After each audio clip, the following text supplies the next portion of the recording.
YouTube पे ऐसा नहीं है, बहुत सारी चीज़ें मिलती हैं। इधर उधर की सब चीज़ें छोड़ करके ना आप ओरिजिनल चीज़ पढ़ो। ओरिजिनल ओरिजिनल जब पढ़ोगे, इतनी तो बुद्धि है ही है सब में, समझ जाएंगे सब लोग। ठीक है, क्या है ये बिंब, इसको जानते हैं हम इस वीडियो में। बिंब क्या होते हैं, ठीक है, समझ जाएंगे आप।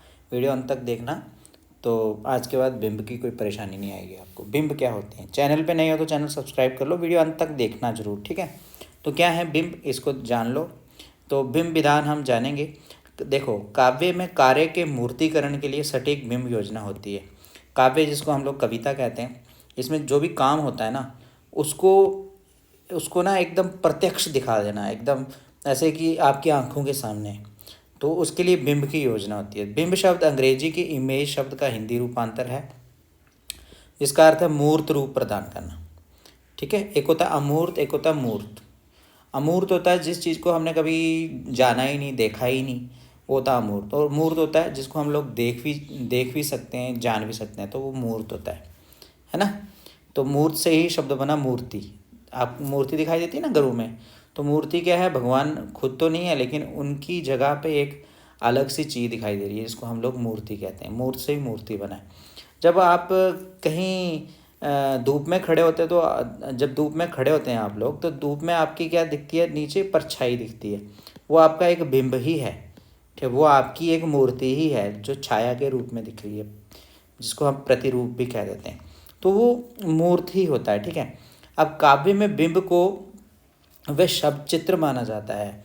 अच्छा, अब जो काव्य है, कविता है, वहाँ पर तो आप देखते हैं कि परछाई किसके रूप में दिखेगी, शब्दों के रूप में दिखेगी, शब्दों के रूप में चित्र माना जाता है, जो कल्पना द्वारा इंद्रिय अनुभवों के आधार पर निर्मित होता है। जो हम लोग अपने दिमाग से सोचते हैं, कल्पना करते हैं, हमारी जो इंद्रियां हैं, है ना, जो कितनी इंद्रियां होती हैं हमारी, 5 इंद्रियां होती हैं, उनके आधार पर निर्मित होता है। हमें लगने लग जाता है कि हाँ ऐसा ही है। तो बिंब पदार्थ नहीं है। बिंब ना, कोई कोई कहे कि अगर कोई पदार्थ है, पदार्थ नहीं है। पदार्थ मतलब कोई एलिमेंट नहीं है। बिंब कोई चीज़ नहीं है, कोई वस्तु नहीं है, वरन उसकी प्रतिकृति या प्रतिछवि है। जैसे मैंने कहा, भगवान, अगर किसी की मूर्ति देखते हैं आप, तो वो भगवान खुद नहीं है, बल्कि उनकी प्रतिकृति है या प्रतिछवि है। सृष्टि नहीं, पुनः सृष्टि है। वो सृष्टि नहीं है अपने आप में। सृष्टि मतलब कोई सृजन नहीं है, कोई निर्मित चीज़ नहीं है। वो फिर से बनाई गई जो चीज़ है वो है नहीं है, बल्कि उसके ऊपर से बनाई गई चीज़ है। तो यहाँ कुछ परिभाषाएं हैं, ये इतनी इम्पोर्टेंट नहीं भी हैं, चलो फिर भी जान लेते हैं। C.D. लेविस जो कहते हैं, वो कहते हैं काव्य बिंब एक ऐसा भावात्मक चित्र है जो रूपक आदि का आधार ग्रहण कर भावनाओं को तीव्र करता हुआ काव्यानुभूति को सादृश्य तक पहुंचाने में समर्थ है। इनको छोड़े, इतने इंपॉर्टेंट नहीं है। डॉक्टर नगेंद्र जी कहते हैं कि काव्य बिंब शब्दार्थ के माध्यम से कल्पना द्वारा निर्मित एक ऐसी मानस छवि है जिसके मूल में भाव की प्रेरणा रहती है। ठीक है, तो अब हम जानेंगे कि बिंब के 3 मूलभूत तत्व कौन से हैं। बिंब के 3 मूलभूत तत्व कौन से हैं। देखो, हमारे इस चैनल पे ना आपको 11th की और 12th की सब बुक्स, वितान से लेकर के आरो और अभिव्यक्ति और माध्यम सब मिल जाएगा, ओरिजिनल फॉर्म में मिलेगा, ठीक है, ओरिजिनल। इधर उधर की बातें सुनने से बेटर है, इतनी बड़ी बड़ी लंबी चौड़ी लोगों की व्याख्या सुनने से बेटर है आप ओरिजिनल चीज़ को ज़रूर पढ़ लें एक बार, ठीक है। ओरिजिनल को ज़रूर जानने की है क्या उसमें, इधर उधर की बातें ना करके। आपको 11th 12th की, आरो की और वितान की सब वीडियोस आपको इस चैनल पे मिल जाएंगी। बड़ी वीडियो भी मिलेगी, उसका सारांश भी मिलेगा, तो उनको देखो, आप अच्छे से समझ जाओगे। बिंब के 3 मूलभूत तत्व हैं। अच्छा, ये जो वीडियोस हैं, इनके मैं लिंक है ना जो डिस्क्रिप्शन में डाल देता हूँ। आप डिस्क्रिप्शन में जा कर के प्ले लिस्ट प्ले करेंगे तो आपको वो सब वीडियोस दिख जाएंगी, ओरिजिनल हैं एकदम, ठीक है। मैं प्ले लिस्ट में डाल दूँगा, आप सॉरी किस में, डिस्क्रिप्शन में डाल दूँगा प्ले लिस्ट के लिंक। तो बिंब के 3 मूलभूत तत्व हैं। कौन कौन से हैं तत्व, मतलब 3 एलिमेंट्स हैं बिंब के, जो मूल हैं, जो बेसिक हैं। वो कौन कौन से हैं। एक तो है कल्पना। कल्पना जिसको आप कहते हो इंग्लिश में इमेजिनेशन, है ना, इमेजिनेशन कहते हैं। अब ये इमेजिनेशन क्या है, आप बैठे हो, आंखें बंद की हुई हैं, आपको ना आकाश से ऐसे दिल कर रहा है कि आप आकाश में उड़ रहे हो और आकाश में आपने जाकर तारा पकड़ लिया, वो होती है एक कल्पना। एक कल्पना है, वो ओरिजिनल नहीं है।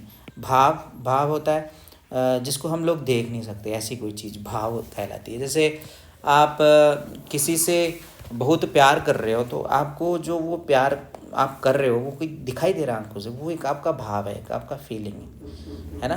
भगवान को आप ईश्वर मानते हो और बहुत अच्छी पवित्र चीज़ मानते हो, वो आपका एक भाव है ना। उसी तरह से ऐन्द्रिकता, ऐन्द्रिकता मतलब इंद्रिय शब्द से बना हुआ इंद्रिय। इंद्रियां क्या होती हैं हमारी, वो हम जानेंगे आगे। हमारी ज्ञान इंद्रियां होती हैं ना, कर्म इंद्रियां होती हैं, अलग अलग इंद्रियां, 5 ज्ञान इंद्रियां होती हैं, 5 कर्म इंद्रियां होती हैं। तो इंद्रिय ऐन्द्रिकता मतलब इंद्रियों पे जो है वो निर्भर है क्या, बिंब। तो ये 3 चीज़ें, कल्पना, भाव और ऐन्द्रिकता, ये इसके मुख्य तत्व हैं। तो बिंब में भावनाओं को उत्तेजित करने की शक्ति एवं सामर्थ्य होता है। जो बिंब है उसमें भावनाएं, जो आपकी भावनाएं उनको उत्तेजित करने की शक्ति, वो आपकी भावना को उत्तेजित कर सकता है और उसमें शक्ति एवं सामर्थ्य होता है। ठीक है। नवीनता एवं ताजगी होती है। नवीनता और क्या होती है, ताजगी। जब आप काव्य पढ़ते हो तो काव्य पढ़ते समय अगर कहीं किसी में वीर रस हो गया, वीर रस मतलब शक्तिशाली रस हो गया, या आप देखते होंगे राष्ट्र के रूप में भी कुछ कविताएं लिखी जाती हैं, तो राष्ट्रभक्ति के रूप में तो भक्ति रस आपको वहाँ दिखेगा, तो आपके अंदर ना एक उत्तेजना सी पैदा हो जाएगी, उत्तेजना एक्साइटमेंट पैदा हो जाती, आपको लगेगा कि मैं अभी कुछ ना कुछ कर ही जाऊँगा। तो वो बिंब में भावनाओं को उत्तेजित करने की शक्ति है। ठीक है। तो बिंब विधान में औचित्य अर्थात प्रसंग के प्रति, बिंब विधान में औचित्य अर्थात प्रसंग के प्रति अनुकूलता एवं सार्थकता होनी चाहिए, तथा बिंब स्पष्ट या सजीव होना चाहिए। बिंब जो है वो स्पष्ट होना चाहिए, सजीव होना चाहिए। मतलब सजीव का अर्थ यहाँ देखो, जीव शब्द है ना, इसके साथ में लग गया है स उपसर्ग, तो बन गया सजीव। जब जीव होता है एक जिंदा जीवन, जीवन को बोलते हैं, सजीव हो गया जीवंत, है ना, जीवित होना चाहिए एकदम बिंब, स्पष्ट भी होना चाहिए, ताकि प्रमाता जिसको हम लोग कहते हैं पाठक, तुरंत ऐन्द्रिक साक्षात्कार कर सके, तुरंत उसको समझ सके। ठीक है। डॉक्टर केदारनाथ सिंह जी भी ऐसा ही कहते हैं कि बिंब यथार्थ का एक सार्थक टुकड़ा होता है। जो यथार्थ होता है ना, जो आपको दिखाई दे रहा है प्रत्यक्ष, उसका एक टुकड़ा है क्या, बिंब। जैसे हम खड़े हैं, हम आपको दिखाई दे रहे हैं और हमारा बिंब आपको परछाई के रूप में देख रहा है, टुकड़ा है उसका। वैसे ही ध्वनियों और संकेतों से भाषा को अधिक संवेदनशील और पारदर्शी बनाता है।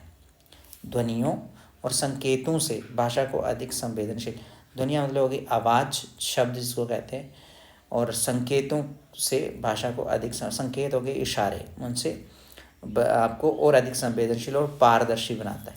वह अविधा की अपेक्षा लक्षणा और व्यंजना पर आधारित है। ये जो 3 चीज़ें ना, अविधा, लक्षणा और व्यंजना, ये काव्य में जो, जब हम लोग काव्य जगत की बात करते हैं, काव्य के रूप, तो काव्य की परिभाषाएं, तो वहाँ पर ये 3 शब्द जो हैं इनकी विस्तृत व्याख्या होती है। अविधा क्या होती है, लक्षणा क्या होती है और व्यंजना क्या होती है। ये तीनों को शब्द शक्ति कहते हैं। ठीक है। जब हम कुछ बोलते हैं तो ये तीनों शब्द शक्तियाँ जो हैं वहाँ पर काम करती हैं। कौन सी, अविधा, लक्षणा और व्यंजना। यहाँ इसकी हम लोग चर्चा नहीं करेंगे, हम लोग बिंब को जानेंगे, बिंब को पढ़ेंगे। तो सबसे पहले जानते हैं हम बिंबों के भेद। ठीक है। बिंब के भेद कितने हैं, सबसे पहले हम बात करते हैं ऐन्द्रिय बिंब की। ठीक है। ऐन्द्रिय बिंब कौन से होते हैं, ऐन्द्रिय मतलब इंद्रियां जिसको कहते हैं, इंद्रियां। ठीक है। हमारे शरीर में इंद्रियां रहती हैं ना, कौन कौन सी इंद्रियां होती हैं, एक होती है चक्षु, एक होती है कानों को क्या बोलेंगे हम लोग, कर्ण, स्पर्श को बोलेंगे स्पर्श ही बोलेंगे, त्वचा भी बोल सकते हैं, ग्रातव्य को कहते हैं हम लोग ग्रान, नासिका को कहते हैं, और आस्वाद्य को कहते हैं जिह्वा। जिह्वा से हम स्वाद लेते हैं ना, जो ये आस्वाद्य हो गया। तो ये जो आप देख रहे हैं ऐन्द्रिय बिंब हैं, कितने हैं टोटल, ये बताना चाहिए आपको कितने, 1 2 3 4 और 5 बिंब हैं। कौन से, ऐन्द्रिय बिंब। ठीक है। ऐन्द्रिय बिंब कितने हो गए, 5।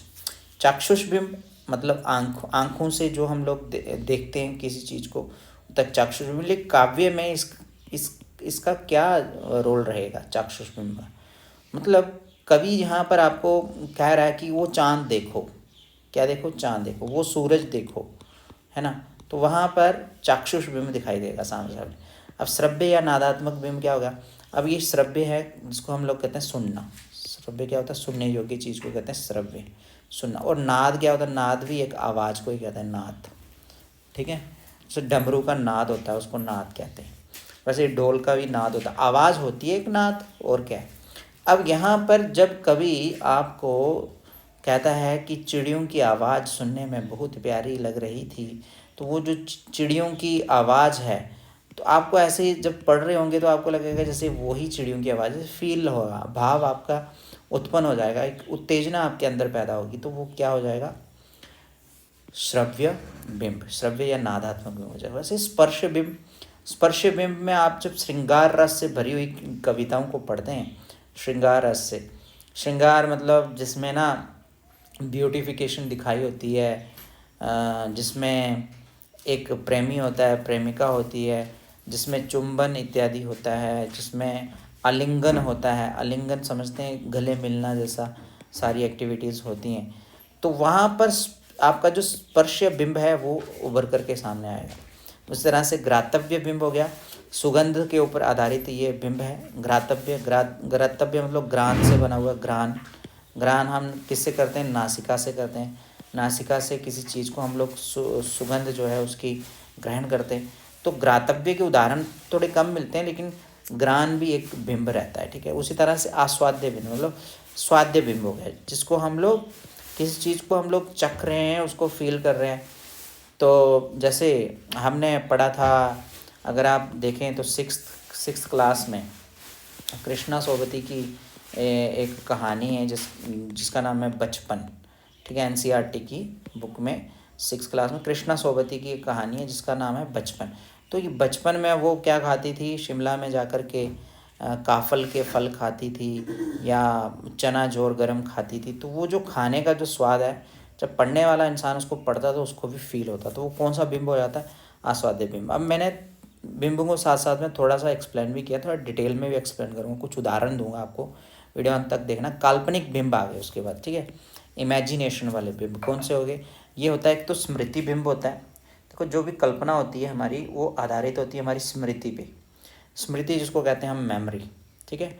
मेमोरी में कोई चीज़ आ जाती है तो उसको कहते हैं हम स्मृति बिंब। मेमोरी में कोई एक ऐसा चिन्ह आ गया, मतलब काल्पनिक बिंब में सपने भी आ सकते हैं आपको, ठीक, रात को सोए हुए। वैसे कल्पित बिंब होती है, आप सोचने पे विमर्श हो सकते हैं। तो ऐसी कल्पित बिंब 2 तरह के हो गए हमारे, क्या? काल्पनिक बिंब।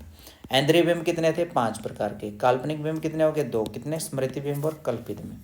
उसके बाद अगर हम बात करें प्रेरक अनुभूति के आधार पर, प्रेरक अनुभूति के आधार पर, प्रेरक, अभिप्रेरक शब्द सुना आपने? जो हमें कोई चीज़ जो है वो प्रेरित कर देती है, एकदम हमें ना कुछ करने के लिए रेडी कर देती है, तो वो होती है प्रेरक, ठीक है। प्रेरक अनुभूति के आधार पर कौन कौन से बिंब होते हैं? एक होता है सरल बिंब, और एक होता है मिश्रित बिंब, एक होता है तात्कालिक बिंब, और एक होता है संकुल बिंब, एक होता है भावातीत बिंब।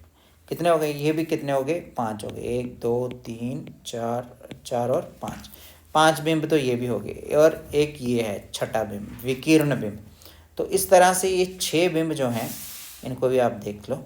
सरल बिंब हो गया जो एकदम जिसका कुछ सोचना नहीं पड़ रहा आपको। एक होता है मिश्रित बिंब जिसमें 1 2 बिंब आपको मिक्सचर में दिख रहा है। एक होता है तात्कालिक बिंब, तात्कालिक बिंब हो गया जो उसी समय आपको जिसका बोध हो जाता है। एक होता है संकुल बिंब, ठीक है। एक होता है भावातीत बिंब और एक होता है विकीर्ण बिंब। चलिए जानते हैं इसको, आगे बढ़ते हैं। डॉक्टर देवी शरण रस्तोगी बिंब प्राय अलंकारों की सहायता लेते और इसी प्रकार अलंकार अंततः बिंब को ही लक्ष्य करते हैं। देखो बिंब जो है अलंकारों की सहायता लेते हैं। बिंब और अलंकार जो है ना, ये दोनों आप समझ लो कि भाई भाई हैं। बिंब और अलंकार ये एक दूसरे की सहायता लेते हैं। इसी प्रकार अलंकार अंततः बिंब को ही लक्ष्य करते हैं। तो अब बिंब विधान के अगर हम लोग कुछ एक उदाहरण यहाँ देख लेते हैं। देखो कुछ एक उदाहरण ही है, बाकी आगे भी कुछ मैं वीडियो के अंत तक आपको बताता ही रहूँगा कुछ ना कुछ। देखो जैसे लिखा है, प्रातः का नभ था नीला शंख जैसे। प्रातः का नभ था नीला शंख जैसे। तो यहाँ आपको नीला आप किससे देखोगे? शंख जैसा नीला आप किससे देखो? आंखों से ही देखोगे। तो चाक्षुष बिंब जो है यहाँ पर आपको दिखाई दे रहा होगा। उसी तरह से खरगोश की आंखों जैसा, खरगोश की आंखों जैसा लाल सवेरा। अब खरगोश की आंखों जैसा लाल सवेरा आपको दिखाई दे रहा है ना, खरगोश की आंखों जैसा लाल सवेरा। तो आपने देखा उसको तभी तो आपको ये दिखा लाल सवेरा। तो यहाँ भी कौन सा? चाक्षुष बिंब है। उस तरह शरद आया पुलों को पार करते हुए, अपनी नई चमकीली साइकिल तेज चलाते हुए, है ना। शरद आया पुलों को पार करते हुए अपनी नई चमकीली साइकिल तेज चलाते हुए। अब यहाँ शरद जो है वो क्या कर रहा है, साइकिल चला रहा है, तो मानवीकरण अलंकार है। घंटी बजाते हुए जोर जोर से, और घंटी बजाते हुए जोर जोर से, यहाँ श्रव्य बिंब है। अब यहाँ देख रहे हैं आप मिश्रित बिंब भी है, ठीक है। कौन सा बिंब है यहाँ पर, मिश्रित बिंब। यहाँ ऐसा लग रहा है जैसे एक दो बिंब है इसमें। कौन कौन सा बिंब है आप कमेंट बॉक्स में मुझे बताएं। वैसे यहाँ श्रव्य बिंब तो आपको सामने दिखाई दे रहा है कि घंटी बजाते हुए जोर जोर से। कौन बजा रहा है घंटी यहाँ, शरद। शरद क्या होता है, ऋतु, सर्दियों की ऋतु। अब जैसे लिखा है, जैसे बहन दा कहती है, ऐसे किसी बंगले के किसी तरु अशोक पर कोई चिड़िया कूकी चलता सड़क के किनारे, लाल बजरी पर चुरमुराए पांव तले, ऊंचे तरुवर से गिरे बड़े बड़े पियराए पत्ते। ठीक है। अब ये पंक्तियां जो थी इनमें आपने देखा कि बहुत सारे बिंब जो हैं वो हैं। कौन कौन से हैं ये आप अंत में आप और अच्छे से जानेंगे इनको। चलिए चलते हैं आगे। प्रतीक एवं बिंब में क्या अंतर है, ये भी आपके लिए जानना। देखो यहाँ बिंब होता है, वहाँ प्रतीक शब्द भी प्रयोग होता है। तो क्या अंतर है, देखो प्रतीक किसी सूक्ष्म भाव या अगोचर तत्व को साकार करने के लिए प्रयुक्त होता है, जबकि बिंब किसी पदार्थ की प्रतिकृति या प्रतिच्छवि के लिए प्रयुक्त होता है। ठीक है, एक बार फिर से पढ़ लो उसको। प्रतीक किसी सूक्ष्म भाव, प्रतीक जो है वो किसी सूक्ष्म भाव, भाव समझ रहे हैं ना आप, जो दिखाई नहीं देता, या अगोचर जो हमें दिखाई नहीं देती आंखों से चीज़, उसको कहते हैं अगोचर। ठीक है, उसको कहते हैं अगोचर। तत्व को साकार करने के लिए प्रयुक्त होता है, मतलब उसको साकार, उसको आकार दे देता है। उसको क्या दे देता है, आकार। साकार मतलब उसको आकार दे देता है। जबकि बिंब किसी पदार्थ की प्रतिकृति या प्रतिच्छवि के लिए प्रयुक्त होता है, ये सीधा सीधा उसकी प्रतिच्छवि ही दिखा देता है बिंब। ठीक है, और जो प्रतीक है वो, प्रतीक का देखो, प्रतीक का अर्थ होता है चिन्ह। क्या अर्थ होता है, चिन्ह, निशानी। ठीक है, जैसे भारत का जो झंडा है अगर 20-30 झंडों के बीच में लहरा रहा होगा तो आपको उसको देख करके ना भारत देश का बोध हो जाएगा ना। तो वही क्या है, वो एक प्रतीक है। ठीक है, अब उसकी एक छाया नहीं है, जो छाया है उसकी, वो छाया जो है पैदा करता है क्या, बिंब। तो प्रतीक से तुरंत मन में कोई भावना जागृत होती है, किंतु बिंब से मस्तिष्क में किसी सादृश्य का चित्र उभरता है। ठीक है, प्रतीक से तुरंत मन में कोई भावना जागृत हो जाती है और बिंब से मस्तिष्क में किसी सादृश्य का चित्र उभरता है। बता दिया मैंने आपको एक झंडे का उदाहरण।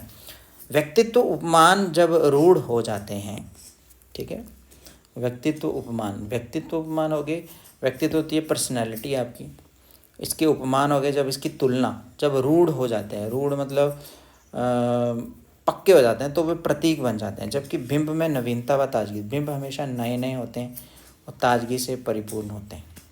प्रतीक कल्पना द्वारा किसी भावना को जागृत करते हैं, जबकि सटीक बिंब विधान से प्रमाता को तुरंत इंद्रिय साक्षात्कार होता है। प्रतीक में किसी भावना को साकार होने की कल्पना की जाती है, जबकि बिंब में कार्य का मूर्तिकरण हो जाता है। ये सब बातें मैं आपके साथ डिस्कस कर चुका हूँ। प्रतीक में भावना को उत्पन्न या जागृत करने की शक्ति होती है, जबकि बिंब विधान में भावनाओं की उत्तेजित करने की शक्ति होती है। प्रतीक पर युग, देश, संस्कृति, मान्यताओं की छाप रहती है। ठीक है, बिंब विधान के कुछ उदाहरण जैसे हमने यहाँ पढ़े थे, प्रातः का नव, नीला शंख जैसे, तो ये है, ये उदाहरण फिर से यहाँ पर पेस्ट हो गए हैं, तो मैं एक बार आपको अंत में ले चलता हूँ। ठीक है, तो फिर से एक बार थोड़ा सा निष्कर्ष के रूप में बताऊंगा और आप समझेंगे। थोड़ा सा उदाहरण है अब यहाँ। शब्दों के माध्यम से निर्मित चित्र ही बिंब कहलाता है। काव्य बिंब फोटो की तरह यथार्थ बिंब ना होकर कवि की मानसिकता और भावना के अनुरूप कल्पना द्वारा निर्मित होते हैं। इसमें किसी वस्तु का आभास मात्र होता है। बिंब में इंद्रियों का विशेष स्थान है। इंद्रियों के द्वारा ही कवि किसी भाव की अनुभूति ग्रहण करता है और उस अनुभूति को कल्पना के माध्यम से शब्दों द्वारा चित्रित करता है। शब्द चित्रों की अनुभूति पाठक या श्रोता पढ़कर या सुनकर ग्रहण करते हैं, साथ ही कवि की अनुभूति से तादात्म्य स्थापित करते हैं। बिंब की प्रभावात्मकता उसकी इंद्रियता पर ही निर्भर करती है। इंद्रियों के आधार पर ही बिंब के 5 प्रमुख भेद होते हैं, जो मैंने आपको पहले बताया: दृश्य, श्रव्य, स्पर्श, घ्राण और स्वाद, ये मुख्य भेद हैं। ठीक है।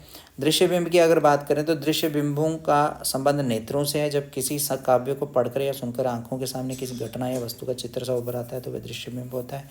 जैसे अब यहाँ उदाहरण देख लो आप, कविताओं की कुछ पंक्तियाँ लिखी हैं। रश्मियों की सूक्ष्म सुइयों में रजत के तार भर, शशिकला ने भूवसन पर की कड़ाई रात में। ठीक है, देख लो फिर से, रश्मियों की सूक्ष्म सुइयों में रजत के तार भर, ये जो पंक्तियां हैं इनको अगर आ जाए आपको किसी एग्जाम में तो आप बता सकते हैं यहाँ दृश्य बिंब में। देखो, उपर्युक्त पंक्तियों में कवि ने चांदनी रात में प्रकट हुए पृथ्वी के सौंदर्य का दृश्य उभार कर प्रकृति के मनोरम दृश्य का दृश्य बिंब प्रस्तुत किया। उस तरह श्रव्य बिंब हो गया। श्रव्य बिंब का संबंध कर्णेंद्रिय से है, मैंने पहले ही बताया। जब किसी काव्य को पढ़कर या सुनकर किसी वाद्य इंस्ट्रूमेंट या अन्य प्रकार की ध्वनि का आभास होता है तब वहाँ श्रव्य बिंब होता है। जैसे उदाहरण देख लो, खूब झम झम कर बरस काली घटा, खूब झम झम कर बरस काली घटा, झम झम।